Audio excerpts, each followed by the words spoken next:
Magandang umaga po sa ating lahat. Narito ang ating weather update para sa araw ng Martes, April 29, 2025.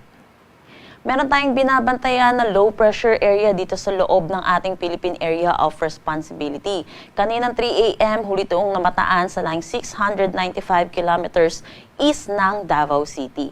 Sa ngayon, nananatili na mababa yung tsansa na maging isang ganap na bagyo itong low pressure area natin within the next 24 hours. Pero hindi po natin inaalis ang posibilidad na maging ganap na bagyo po ito within the next days. Pero regardless po kung magiging bagyo po ito or magsistay siya bilang low pressure area, inaasahan po natin magdadala ito ng mga kalat-kalat na pag-ulan lalo na dito sa Mindanao, Visayas at possible din po maabot din ang Bicol region sa mga susunod na araw po. So iba yung pag-iingat lang din po para sa mga kababayan po natin. Samantala, ito pong low pressure area natin ay nakapaloob dito sa Intertropical Convergence Zone or ITCZ na nakakaapekto dito sa may Mindanao pati na rin dito sa may Palawan. Meron pa rin naman tayong easterlies or yung mainit at maalinsangan na hangin na nanggagaling sa dagat Pasipiko na umiiral dito sa malaking bahagi ng ating bansa. Ito po yung nagdadala sa atin na mainit at maalinsangan na panahon. Para naman sa magiging panahon natin ngayong araw dito sa Luzon, kung makikita natin, maaliwalas na panahon naman ng ating aasahan. Pero asahan din po natin yung init at alinsangan lalo na sa tanghali hanggang hapon.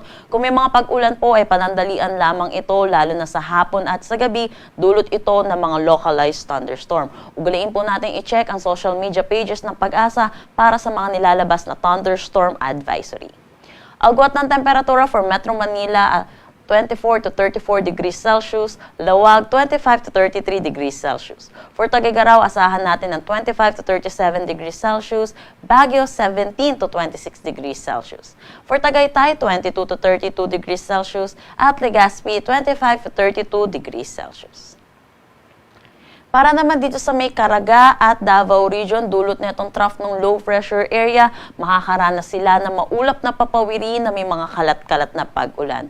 At dahil nga po itong low pressure area, embedded dito sa Intertropical Convergence Zone na nakakaapekto dito sa may Mindanao at Palawan, inaasahan po natin yung nalalabing bahagi ng Mindanao, pati na rin ditong Palawan po natin, inaasahan natin yung mga pag-ulan po, dulot ito ng Intertropical Convergence Zone. Agwat ng temperatura for Calayan Islands at Puerto Princesa, 25 to 32 degrees Celsius, Zamboanga, 25 to 32 degrees Celsius, Cagayan de Oro, 25 to 32 degrees Celsius. For Davao, asahan natin ang 25 to 33 degrees Celsius. Para naman sa Visayas, kung makikita natin, maaliwalas din ang panahon ng kanilang aasahan, pero asahan po natin magiging mainit pa rin po ang kanilang panahon. Asahan din po natin mataas ang tsansa ng mga localized thunderstorm, lalo na sa hapon at sa gabi. Agwat ng temperatura for Iloilo, 26 to 33 degrees Celsius, Cebu, 28 to 32 degrees Celsius, at Tacloban, 25 to 32 degrees Celsius. Para naman sa ating heat index ngayong araw, inaasahan po natin sa Metro Manila, 41 to 44 degrees Celsius. Itong 44 degrees Celsius, possible po ito sa Minaiya, Pasay City at danger level po ito. Inaasahan din po natin yung 45 degrees Celsius or yung pinakamataas natin possible na maitala ngayong araw. Dito po ito sa Sangli Point, Cavite City, Cavite. Para sa karagdagang impormasyon sa ating heat index, ugaliin na lang din po natin i-check ang Pag-asa website.